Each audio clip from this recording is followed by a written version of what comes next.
নমস্কার বন্ধুরা, আজকে জলখাবার তৈরি করে ফেলেছি ফুলকো ফুলকো লুচি, আর তার সাথে আছে চিকেন দিয়ে আলু চচ্চড়ি।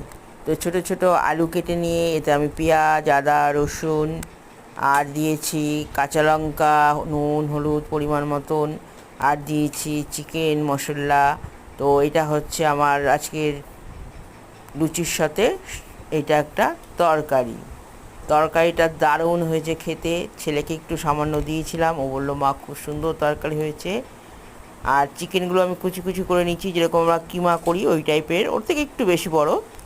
তো দেখো লুচিগুলো আমার সব হয়েই গেছে, আর একটা দুটো বাকি, আর অল্প কটাই বাকি আছে। আর অনেকটাই হয়ে গেছে, তিনজন খাবো, ওরা টিফিনে নিয়ে যাবে। আর ব্যাস আজকে আর কি করব, দেখো কটা বাকি আছে, এই কটা থাকবে রাতে মানে পরে করে নেব। আর বাদ বাকিটা হয়ে গেছে, চারটে করে খাবে, তো এখানে অনেকগুলোই আছে। আর কি বলবো বলো। আর নমস্কার আর বন্ধুরা।